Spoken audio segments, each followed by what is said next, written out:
नमस्कार विद्यार्थियों। आज हम अनिवार्य हिंदी के अंतर्गत उसके पाठ्यक्रम का जो गद्य भाग है उसकी शुरुआत कर रहे हैं। पूर्व में हम पद्य भाग के लगभग सभी पाठों का अध्ययन कर चुके हैं। एक पाठ बाकी है जिसका हम बाद में अध्ययन करेंगे। यहाँ पर हम जो गद्य संग्रह है जिसमें गद्य की विविध विधाओं को संग्रहित किया गया है आपके पाठ्यक्रम में, उसको शुरू करने जा रहे हैं। और इस पुस्तक में आपका जो पहला पाठ है वह आचार्य हजारी प्रसाद द्विवेदी और उनका निबंध नाखून क्यों बढ़ते हैं उससे संबंधित है। और इस पाठ पर हम लगभग 3-4 चर्चा करेंगे। यह इस पाठ पर हमारी पहली चर्चा है। जहाँ तक आचार्य हजारी प्रसाद द्विवेदी का सवाल है, हिंदी साहित्य के एक लब्ध प्रतिष्ठित साहित्यकार हैं। उन्होंने आलोचना के क्षेत्र में, निबंध के क्षेत्र में और उपन्यास के क्षेत्र में, और कहें कि आलोचना और इतिहास के क्षेत्र में एक नए युग का, एक नई दृष्टि का सूत्रपात किया था। उन्होंने इतिहास लेखन की परंपरा को एक नया स्वरूप प्रदान किया था। हिंदी निबंधों को एक गहरी ऊंचाई प्रदान की, बहुत जो कि आगे लेकर इस विधा का विकास किया। ललित निबंध के क्षेत्र में आचार्य हजारी प्रसाद द्विवेदी का हिंदी साहित्य में कोई मुकाबला नहीं है। उनकी आलोचना दृष्टि हो, उनके उपन्यास हो, उनका स्तर बहुत ही ऊंचा होता है।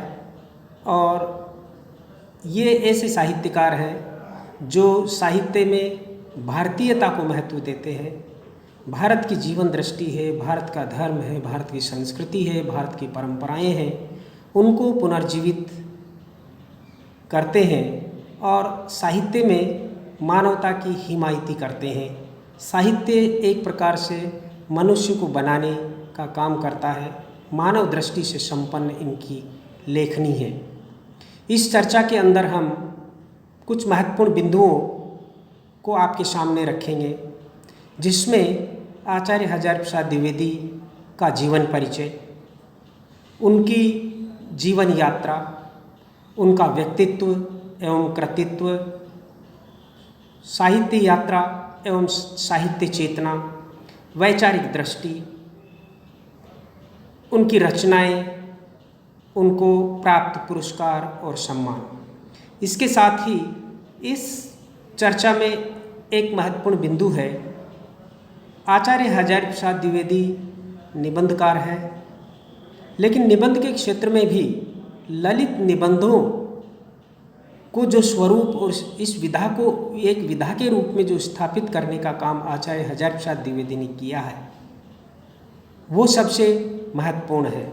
हिंदी निबंधों में ललित निबंध को स्थापित करने, विकसित करने और उसके मापदंड स्थापित करने में आचार्य हजारी प्रसाद द्विवेदी का महत्वपूर्ण योगदान है।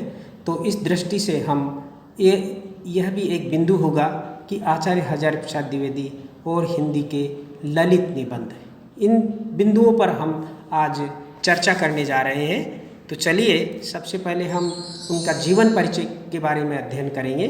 आचार्य हजारी प्रसाद द्विवेदी, जिनका जन्म 19 अगस्त 1907 और मृत्यु 19 मई 1979 ईस्वी को हुई, हिंदी के उच्च कोटि के निबंधकार, आलोचक, उपन्यासकार तथा साहित्य में उच्च कोटि की वैचारिक दृष्टि से संपन्न साहित्यकार थे।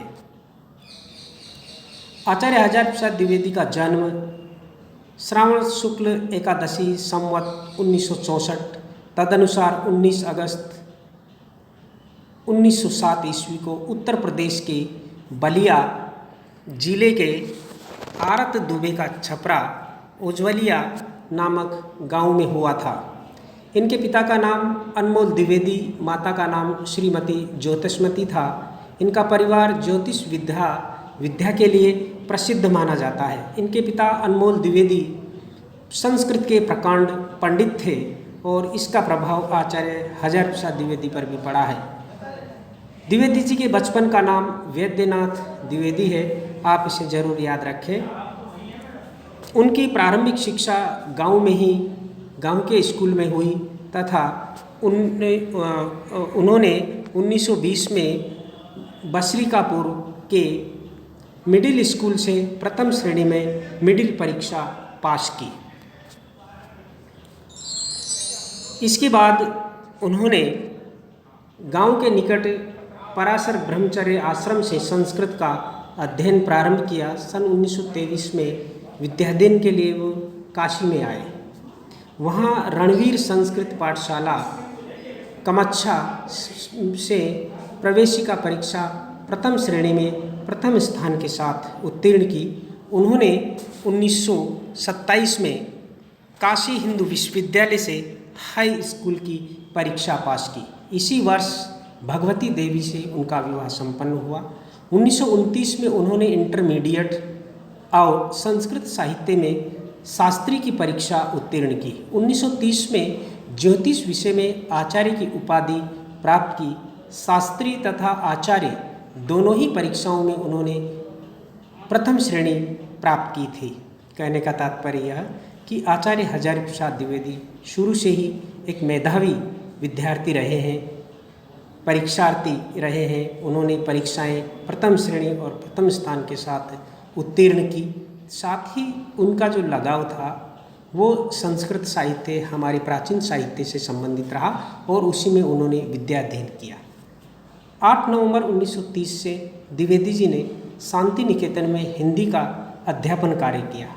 यह आचार्य हजारी प्रसाद द्विवेदी के जीवन का एक महत्वपूर्ण मोड़ है, जिसके माध्यम से वे रविंद्रनाथ टैगोर तथा आचार्य क्षितिमोहन सेन के प्रभाव में आए और उनके प्रभाव से उन्होंने साहित्य का गहन अध्ययन किया तथा अपना स्वतंत्र लेखन का कार्य भी व्यवस्थित रूप से प्रारंभ किया।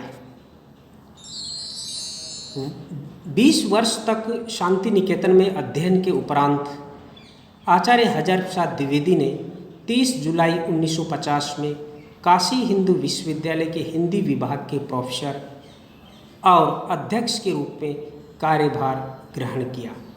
काशी हिंदू विश्वविद्यालय में स्थान प्राप्त करना उस समय आचार्य हजारी प्रसाद द्विवेदी की प्रतिभा और मेधा का प्रतीक है कि उन्होंने साहित्य जगत में अपनी ऐसी पैठ बना ली थी। 1957 में राष्ट्रपति द्वारा पद्म भूषण से भी उन्हें सम्मानित किया गया। उनकी साहित्य सेवाओं के लिए, साहित्य और शिक्षा के क्षेत्र में सेवाओं के लिए उन्हें ये पुरस्कार उपाधि प्रदान की। प्रतिद्वंद्वियों के विरोध के चलते मई 1960 में द्विवेदी जी काशी हिंदू विश्वविद्यालय से निष्कासित कर दिए गए। जुलाई 1960 से पंजाब विश्वविद्यालय चंडीगढ़ में हिंदी विभाग के प्रोफेसर और अध्यक्ष रहे। अक्टूबर 1967 में पुनः आचार्य हजारी प्रसाद द्विवेदी काशी हिंदू विश्वविद्यालय में हिंदी विभागाध्यक्ष होकर लौटे, यानी कि उन्होंने हिंदी विभाग के अध्यक्ष के रूप में, प्रोफेसर के रूप में पदभार ग्रहण किया। मार्च 1968 में विश्वविद्यालय के रेक्टर पद पर उनकी नियुक्ति हुई और 25 फरवरी 1970 को इस पद से वो कार्यमुक्त हुए। कुछ समय के लिए वे हिंदी का ऐतिहासिक व्याकरण योजना के निर्देशक भी रहे। बाद में उन्होंने हिंदी व्याकरण पर पुस्तक भी लिखी, जिनकी पांडुलिपियाँ जो गायब हो गई, इसके एक भाग को उनके पुत्र ने प्रकाशित भी करवाया। कालांतर में वे उत्तर प्रदेश हिंदी ग्रंथ अकादमी के अध्यक्ष भी रहे तथा 1972 से आजीवन तक उत्तर प्रदेश हिंदी संस्थान लखनऊ के उपाध्यक्ष पद पर आचार्य हजारी प्रसाद द्विवेदी रहे। कहने का तात्पर्य यह कि आचार्य हजारी प्रसाद द्विवेदी हिंदी साहित्य से जुड़े हुए विविध संस्थानों में निरंतर सेवारत रहे और विविध प्रकार के अनुभव प्राप्त किए तथा कार्य किया। द्विवेदी जी का व्यक्तित्व बड़ा प्रभावशाली और उनका स्वभाव बड़ा सरल और उदार था। वे हिंदी, अंग्रेजी, संस्कृत और बांग्ला भाषा के विद्वान थे। इन भाषाओं का उनको गहरा अध्ययन था तथा इन भाषाओं के साहित्य का भी उन्होंने अध्ययन किया था। भारतीय परंपरा, धर्म और संस्कृति के मर्मज्ञ विद्वान थे तथा लोकानुभूति एवं लोकानुभव के प्रति आस्थावान विद्वान थे। यानी कि लोक संस्कृति, लोक के प्रति, समाज के प्रति वो आस्थावान थे और उसका ज्ञान भी वो रखते थे। भक्तिकालीन साहित्य का परंपरा व संस्कृति के परिप्रेक्ष्य में अध्ययन उनकी साहित्य जगत में अलग पहचान बनाता है। आचार्य रामचंद्र शुक्ल केवल युग धर्म को लेकर साहित्य में चिंतन करते हैं, जबकि ये परंपरा और संस्कृति को विशिष्ट महत्व देते हैं। इस रूप में इनकी विशेष पहचान है। लखनऊ विश्वविद्यालय ने उन्हें डिलिट की मानद उपाधि देकर उनका विशेष सम्मान किया। याद रखने की बात है कि उनको डिलिट की उपाधि किसने दी थी? तो लखनऊ विश्वविद्यालय द्वारा। 1973 में आलोक पर्व, जो कि उनका एक निबंध संग्रह है, के लिए उन्हें साहित्य अकादमी पुरस्कार से सम्मानित किया गया और ये आचार्य हजारी प्रसाद द्विवेदी की एक महत्वपूर्ण उपलब्धि है। 19 मई 1979 को दिल्ली में उनका निधन हो गया बीमारी के बाद। हजारी प्रसाद द्विवेदी को हिंदी साहित्य एवं शिक्षा के क्षेत्र में विशेष कार्य के लिए, जिसका कि जिक्र हम पूर्व में भी कर चुके हैं, पद्म भूषण से सम्मानित किया गया। और आचार्य हजारी प्रसाद द्विवेदी का जो योगदान है साहित्य जगत में, आलोचना के क्षेत्र में, निबंध के क्षेत्र में, उपन्यास के क्षेत्र में, उनकी विविध सेवाओं के संदर्भ में, और जो उनकी मौलिकता है, एक नई परंपरा है, एक नए युग का उन्होंने जो प्रारंभ किया था, प्रवर्तन किया था आलोचना के क्षेत्र में, उपन्यास के क्षेत्र में, निबंध के क्षेत्र में, इन दृष्टियों से उनका जो योगदान है, उनका जो अवदान है, वह हिंदी साहित्य जगत में अविस्मरणीय रहेगा। आगे हम बात करेंगे आचार्य हजारी प्रसाद द्विवेदी का जो रचना संसार है, उनका परिचय हम प्राप्त करेंगे। तो आचार्य हजारी प्रसाद द्विवेदी ने आलोचनाएं भी लिखी है और उनकी आलोचनाएं नितांत मौलिक और नए तथ्यों का उद्घाटन करने वाली होती है। खास करके भक्तिकालीन साहित्य के संदर्भ में, आदिकालीन साहित्य के संदर्भ में आचार्य हजारी प्रसाद द्विवेदी का योगदान बहुत महत्वपूर्ण है। अगर आचार्य हजारी प्रसाद द्विवेदी जैसे आलोचक नहीं होते, जैसी आलोचना दृष्टि नहीं होती, तो भक्तिकाल और आदिकाल के बहुत सारे तथ्य, बहुत सारे जो बिंदु है, वो एक प्रकार से अनुद्घाटित रह जाते। खास करके कबीर के संदर्भ में उन्होंने जो भी कुछ कहा, कबीर को एक प्रकार से स्थापित उन्होंने किया है, उनकी वास्तविकता को पहचाना है। तो इनकी आलोचनात्मक जो पुस्तकें हैं वह है सूर साहित्य, जिसका प्रकाशन 1936 में हुआ, हिंदी साहित्य की भूमिका 1940, प्राचीन भारत के कलात्मक विनोद 1952, कबीर 1942, नाथ संप्रदाय 1950, हिंदी साहित्य का आदिकाल 1952, आधुनिक हिंदी साहित्य पर विचार 1949, साहित्य का मर्म 1949, मेघदूत एक पुरानी कहानी, यह 1957 में इन्होंने लिखी थी। ये सभी उनके आलोचनात्मक ग्रंथ है। आगे देखिए, लालित्य तत्व 1962, आचार्य हजारी प्रसाद द्विवेदी ने लालित्य से संबंधित निबंध लिखे हैं। ललित के भाव को लालित्य कहा जाता है और ये लालित्य उनके निबंधों में देखते ही बनता है और इस संदर्भ में उन्होंने गहन अनुसंधानात्मक कार्य किया था और इसी का परिणाम है कि इस पर उन्होंने अलग से एक पुस्तक लिख दी जिसका नाम है लालित्य तत्व 1962, साहित्य सहचर 1965 ईस्वी में लिखी थी। अगला है कालिदास की लालित्य योजना 1965, मध्यकालीन बौद्ध का स्वरूप 1970, हिंदी साहित्य का उद्भव एवं और विकास 1952, मृत्युंजय रविंद्र 1970, साहित्य साधना 1963। अब हम, चूँकि हमारा आलोच्य विषय है आचार्य हजारी प्रसाद द्विवेदी के संदर्भ में, वह है निबंध। उन्होंने कौन कौन से निबंध संग्रह लिखे हैं ये आप याद भी रखेंगे, और क्योंकि ये प्रश्न आपकी परीक्षा में आ सकते हैं, क्योंकि आचार्य हजारी प्रसाद द्विवेदी एक निबंधकार के रूप में आपके पाठ्यक्रम में है, उनका निबंध आपके पाठ्यक्रम में है। तो उनका एक जो पहला निबंध संग्रह है वह है अशोक के फूल, जिसका प्रकाशन 1948 में हुआ। दूसरा निबंध संग्रह है कल्पलता, जिसका प्रकाशन 1951 में हुआ। विचार और वितर्क 1954, विचार प्रवाह 1959, कुटज 1964, आलोक पर्व 1972, जिस पर आचार्य हजारी प्रसाद द्विवेदी को हिंदी का साहित्य अकादमी पुरस्कार प्राप्त हुआ। 1972 में प्रकाशित हुआ। 73 में उनको साहित्य अकादमी पुरस्कार मिला। विष के दंत भी उनका एक संग्रह है। अगली जो रचना है, विधा है, वह है उपन्यास विधा। उपन्यास भी आचार्य हजारी प्रसाद द्विवेदी ने कम ही लिखे हैं, लेकिन जो लिखे हैं वो निबंध एक प्रकार से बहुत क्लासिक स्तर के हैं हिंदी साहित्य में। उनकी क्या भाषा, क्या चरित्र, क्या कथा संयोजन, क्या उनकी जो भाषा है, जो कथोपकथन शैली है, पात्रों का निर्माण है, वो अपने आप में अनोखा है, बिरला है, अन्यत्र मिलना दुर्लभ है। उनका पहला जो उपन्यास है बाण भट्ट की आत्मकथा 1946 में प्रकाशित हुआ, और दूसरा उपन्यास है चारु चंद्रलेख 1963, पुनर्नवा 1973 और अनाम दास का पोथा 1976। ये 4 उपन्यास उनके हैं, लिखे हुए हैं। और हिंदी साहित्य के विद्यार्थी के लिए ये निबंध उनकी साहित्यिक अभिरुचि को, उसकी भाषा शैली को विकसित करने में महत्वपूर्ण योगदान देते हैं। वाकई सभी जो हिंदी के विद्यार्थी हैं वो उन्हें यह पढ़ना चाहिए। इसके अलावा और भी कुछ रचनाएं हैं आचार्य हजारी प्रसाद द्विवेदी की, जैसे संक्षिप्त पृथ्वीराज रासो, संदेश राशक, सिख गुरुओं का पुण्य स्मरण, महापुरुषों का स्मरण 1977। तो ये आचार्य हजारी प्रसाद द्विवेदी की महत्वपूर्ण रचनाएं हैं।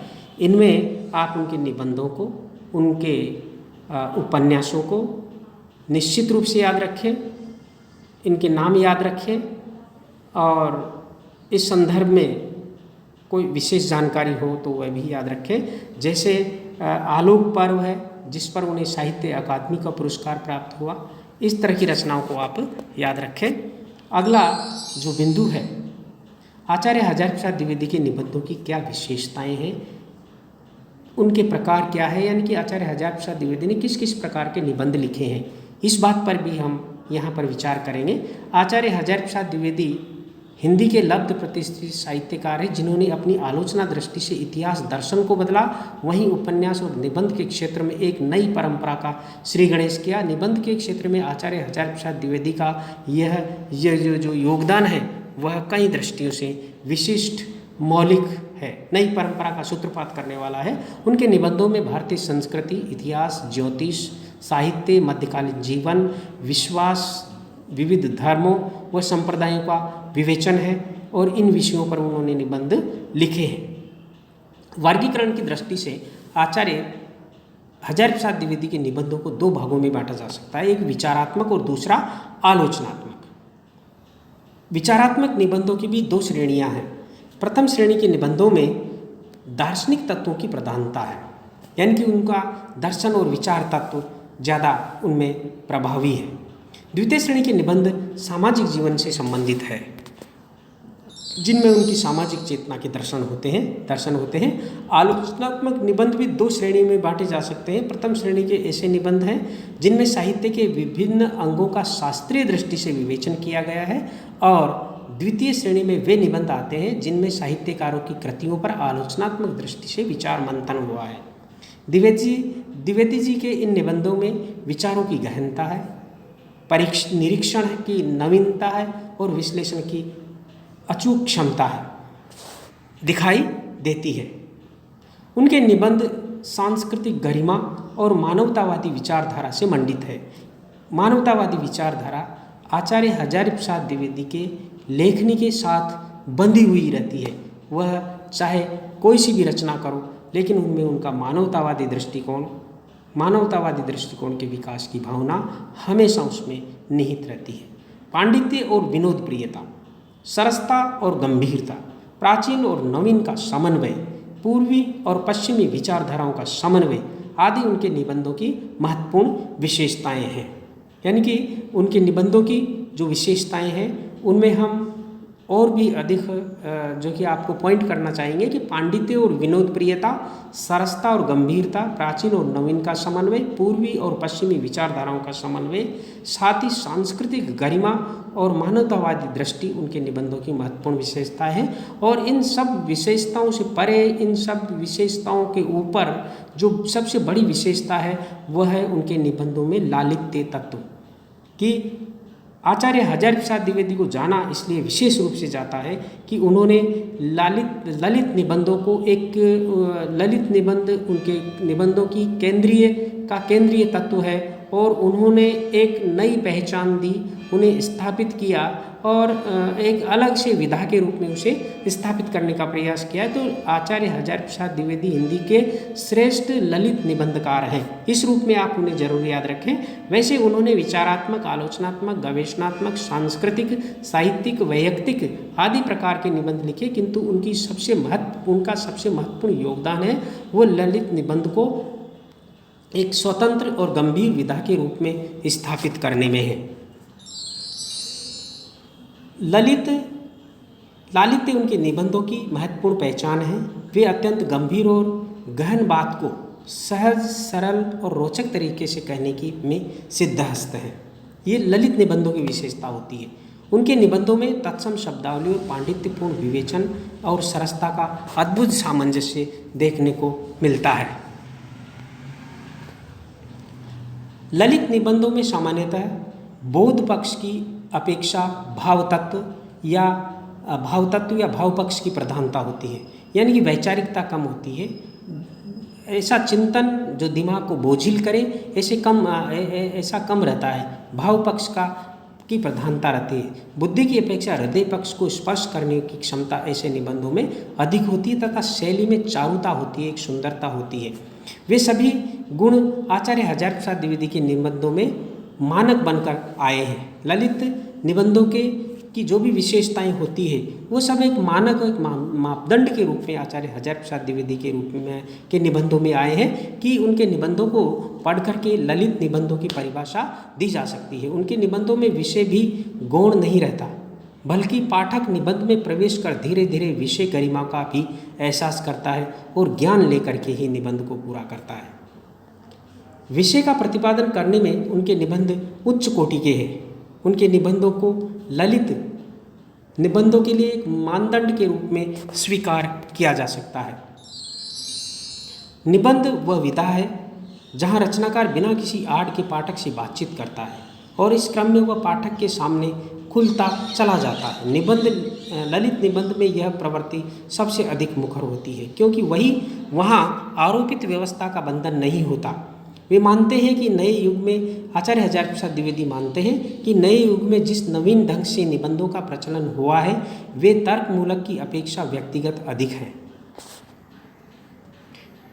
वे व्यक्ति की स्वाधीन चिंता की उपज है।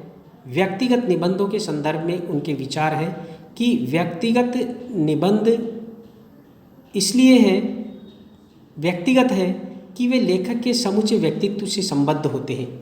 लेखक की सहृदयता और चिंतनशीलता ही उनके निबंधों उसके बंधन में होते हैं। द्विवेदी जी अपने निबंधों में मानवतावादी दृष्टिकोण के पोषक और चिंतक दिखाई देते हैं। ये उनके निबंधों की महत्वपूर्ण विशेषता है। वे मनुष्यत्व के रक्षक, पोषक और हिमायती साहित्यकार दिखाई देते हैं। उनके मनुष्यत्व के प्रति अपार श्रद्धा थी।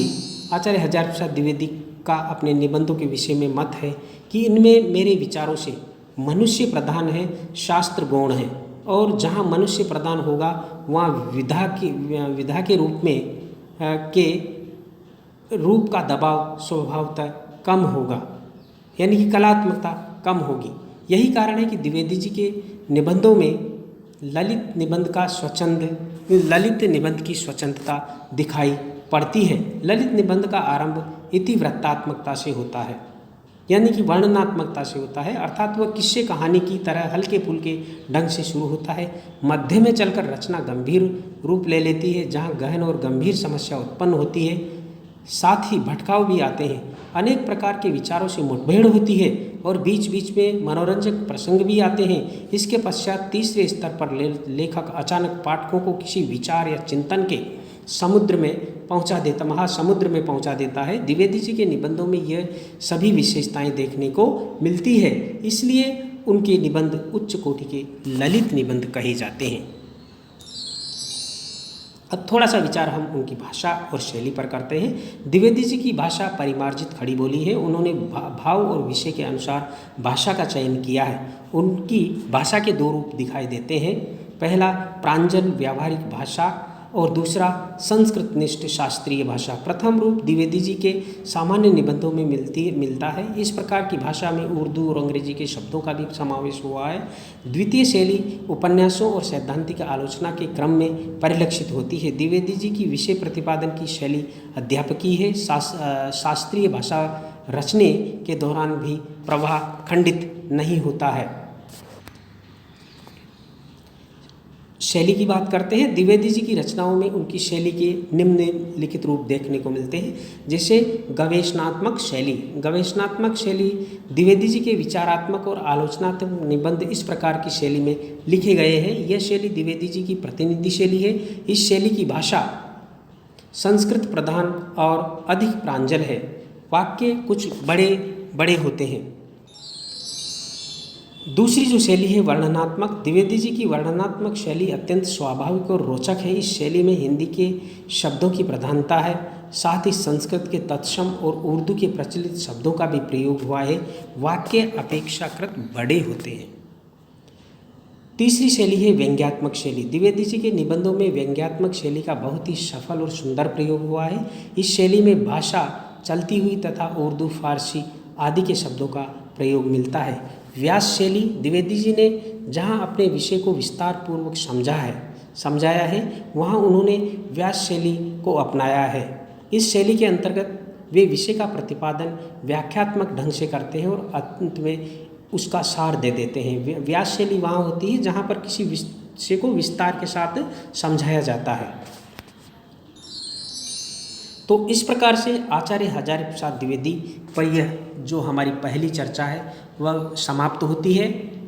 इस चर्चा में हमने देखा कि आचार्य हजारी प्रसाद द्विवेदी का साहित्य के क्षेत्र में क्या योगदान है, उनकी साहित्य यात्रा कैसी रही है, उनकी विविध विधाओं की जो रचनाएं हैं वो कौन कौन सी है, उनकी वैचारिक पृष्ठभूमि क्या है और एक ललित निबंधकार के रूप में आचार्य हजारी प्रसाद द्विवेदी की क्या पहचान है, उनके निबंधों की क्या भाषा और क्या शैली है आदि के बारे में हमने जानकारी प्राप्त की। साथ ही इसके अंदर यह भी रहा कि आचार्य हजारी प्रसाद द्विवेदी को कौन कौन से पुरस्कार और सम्मान प्राप्त हुए हैं, जिसमें साहित्य अकादमी पुरस्कार और पद्म भूषण पुरस्कार है, इनके नाम आए हैं।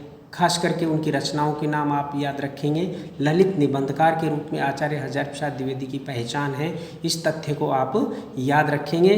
उनके जन्म के संदर्भ में भी आप याद रखेंगे। बचपन का जो उनका जो नाम है वैद्यनाथ द्विवेदी, ये चीज़ें भी आप याद रखेंगे, उनका जो वास्तविक नाम है उसके बारे में।